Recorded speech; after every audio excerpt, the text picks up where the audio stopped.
लौट के आया कोरोना, मास्क लगाओ बोलो ना, भीड़ का साथ छोड़ो ना, कोरोना कोरोना। कहीं हालात सामान्य है, कहीं मचा है हल्ला बोल। आइए देखते हैं देश और दुनिया में क्या है कोरोना का माहौल।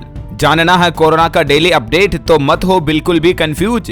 रोज देखो डीएलएस न्यूज, डीएलएस न्यूज। वाह वाह वाह वाह यार, डीएलएस भाई भी छोटा मोटा शायर दिल कवि तो है। आइए दोस्तों, कोरोना वायरस पर देश दुनिया में क्या माहौल चल रहा है, 10 बड़ी खबरें आपको बताते हैं। देखिए, बड़ा अपडेट, देश और दुनिया में कोरोना का खतरा बढ़ता जा रहा है और भारत में मार्च महीने तक कोरोना की चौथी लहर भी आ सकती है। आखिर एक्सपर्ट क्यों कह रहे हैं? हालात देखिए आप, चीन में तो शमशान घाट में हर दिन 5 गुना ज्यादा लाशें होती जा रही है, यानी कि मरने वालों की संख्या बढ़ती जा रही है। और हमारे देश में भी कोरोना का खतरा इसलिए ज्यादा बढ़ गया है क्योंकि ओमिक्रॉन का जो सब वेरिएंट अभी अमेरिका और चीन में तबाही मचाए हुए है, XBB 1.5, ये वेरिएंट अब तक दुनिया के 29 देशों में फैल चुका है और भारत में भी इस वेरिएंट के 11 नए केस सामने आ चुके हैं और इसलिए भारत में भी कोरोना का खतरा बढ़ने लगा है। एक दो नहीं बल्कि विदेश से भारत आने वाले यात्रियों में ओमिक्रॉन के 11 सब वेरिएंट पाए गए हैं। और 24 दिसंबर से लेकर 3 जनवरी तक का डेटा देखिए आप, विदेश से आने वाले 124 लोगों में से 11 टाइप के कोरोना वेरिएंट हमारे देश में नए मामले आए। अमेरिका से लौटे कोरोना संक्रमित युवक के संपर्क में आए 32 लोगों की जांच भी की जा रही है और उन लोगों के सैंपल को जीनोम सीक्वेंसिंग के लिए भी भेजा गया। इसके अलावा देखिए, कोरोना का एक और नया वेरिएंट BF7 से भी भारत में हड़कंप सा मच गया क्योंकि बंगाल में अमेरिका से लौटे 4 युवक इस वेरिएंट से भी पॉजिटिव पाए गए। तो मतलब भारत में भी कोरोना का खतरा बढ़ने लगा है। दुनिया के दूसरे देशों से जो लोग बाग आ रहे हैं ना, उनमें कोरोना के नए नए वेरिएंट सामने आ रहे हैं और इसीलिए खतरा ज्यादा बढ़ जाता है, राइट। वैसे हमारे भारत में आंकड़ों की बात करें तो पिछले 24 घंटों के दौरान 188 नए केस आए जबकि 201 लोग ठीक भी हुए। सक्रिय मामलों की संख्या अभी 2500 के लगभग चल रही है। 2554 एक्टिव केस हैं अभी भारत में। और अलग अलग राज्यों में कोरोना की स्थिति क्या चल रही है ये भी आप देख सकते हैं। सबसे ज्यादा केरल राज्य में आए नए केस 58, उसके बाद कर्नाटक में 34, महाराष्ट्र में 16, दिल्ली में 6, तमिलनाडु में 12, उत्तर प्रदेश में 4 कोरोना के नए मामले पिछले 24 घंटों के दौरान देखने को मिले। अच्छा, कोरोना पर एक और बड़ी रिसर्च आज सामने आई। देखिए कि कोरोना से मर्दों की स्पर्म क्वालिटी पर भी असर पड़ रहा है। वैज्ञानिकों की एक नई स्टडी में बड़ा चौंकाने वाला खुलासा हुआ है, यानी कि कोरोना वायरस पुरुषों के वीर्य को कमजोर कर रहा है। हालिया रिसर्च में यह चौंकाने वाला दावा किया गया और दुनिया भर के एक्सपर्ट ने सुझाव दिया कि अब इस मामले पर और गंभीरता से रिसर्च करने की जरूरत है। दरअसल दोस्तों, एम्स के डॉक्टर और वैज्ञानिकों की ताजा स्टडी के मुताबिक इस कोरोना वायरस का असर मेल स्पर्म पर भी देखने को मिला है, यानी कि जो लोग कोरोना से पॉजिटिव हुए वो चाहे वापस ठीक भी हो गए तो भी उन पुरुषों में स्पर्म काउंट की समस्या सबसे ज्यादा देखी गई, यानी कि कोरोना को हराने वाले मर्दों को पिता बनने में भी दिक्कत हो सकती है। वैज्ञानिकों और एम्स की ताजा स्टडी यही कहती है। यह सीधे शब्दों में बोले तो पुरुषों की मर्दानगी पर चोट कर रहा कोरोना, और इसीलिए जितना हो सके इससे बचकर रहें उतना बेहतर है, राइट। चलिए, कोरोना पर कुछ और बड़ी खबरें देखिए। कोरोना की रोकथाम को लेकर इंडियन रेलवे ने भी अलर्ट जारी कर दिया और कर्मचारियों को बूस्टर डोज और मास्क लगाकर काम पर आने के निर्देश दिए। रेलवे कर्मचारियों के लिए नई गाइडलाइंस जारी की गई है। अच्छा, वहीं देखिए, कोरोना महामारी पर अमेरिका के राष्ट्रपति जो बाइडेन ने भी चिंता जताई और चीन को लेकर एक बात कही उन्होंने। चीन से आने वाले यात्रियों पर तो पहले से ही अमेरिका पाबंदी लगा चुका है, लेकिन अब चीन पर अमेरिकी राष्ट्रपति जो बाइडेन का कहना है कि अगर आप चीन से आ रहे हैं तो आपकी जांच होनी चाहिए। चीन नहीं कर रहा, मुझे पता है, वे बेहद संवेदनशील हैं, हम सलाह देते हैं पर वे स्पष्टवादी कतई नहीं है। यानी कि चीन सरकार पर अब दुनिया भर के देशों का विश्वास भी पूरी तरह से उठ चुका है, क्योंकि एक तो चाइना ऑलरेडी मतलब डेटा सही नहीं बता रहा, वहां कितने लोग मर रहे हैं, कितने लोग पॉजिटिव हैं, इसका डेटा भी दुनिया के किसी देश को नहीं बता रहा।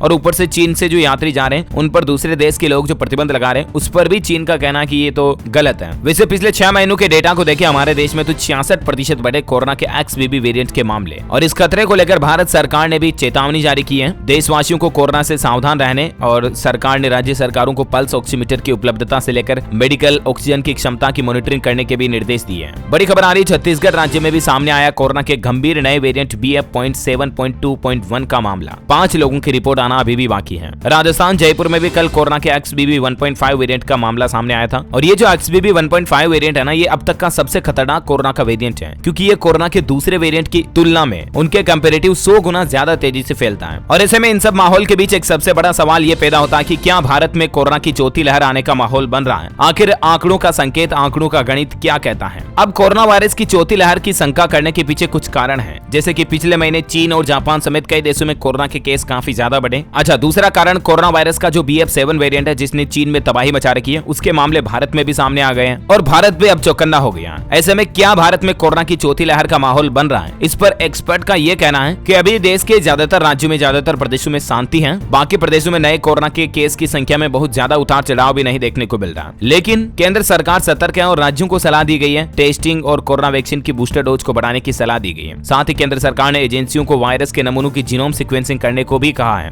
ताकि पता चल सके कि ताजा मामलों में कोरोना के कौन से वेरिएंट की बढ़ोतरी हो रही है। और जहां तक एक्सपर्ट का कहना है कि अगर लोग बाग सावधानी बरतेंगे तो चौथी लहर आने का खतरा बहुत कम ही है भारत में, और इसलिए कोरोना की चौथी लहर आएगी या नहीं आएगी ये आपके हमारे ही हाथ में है। अगर हम सब मिलकर मास्क लगाएंगे, कोरोना प्रोटोकॉल्स का पालन करेंगे तो जाहिर सी बात है हम चौथी लहर से बच सकते हैं, लेकिन लापरवाहियां करेंगे तो जाहिर सी बात है हमें चौथी लहर का सामना करना पड़ेगा। हालांकि इसी बीच मीडिया में कई सारी ऐसी फर्जी खबरें भी चलाई जा रही कि कोरोना से लॉकडाउन लग गया, जनवरी से लगेगा, फरवरी से लगेगा, स्कूल कॉलेज बंद होंगे वगैरह वगैरह। तो काफी ऐसे दावों को पीआईबी फैक्ट चेक की तरफ से झूठा बताया गया और आप भी ऐसी झूठी खबरों के जासू में ना फंसे। अगर सच्ची खबरें देखनी है तो रोजाना डीएलएस न्यूज चैनल ही देखें और इस चैनल को ज्यादा से ज्यादा अपने दोस्तों के साथ शेयर भी करें, ठीक है ना, क्योंकि यूट्यूब पर कई सारे फर्जी वीडियो डालते हैं, फर्जी न्यूज डालते हैं, तो उनसे आप बचें। बाकी इस वीडियो को लाइक और शेयर जरूर करना, और आप कौन से राज्य में रहते हैं मुझे नीचे कमेंट करके बताइएगा, ताकि मैं आपके राज्य के समाचार भी आपके मोबाइल तक पहुंचा पाऊंगा। Thank you, take care, good bye, जय हिंद, जय भारत, वंदे मातरम।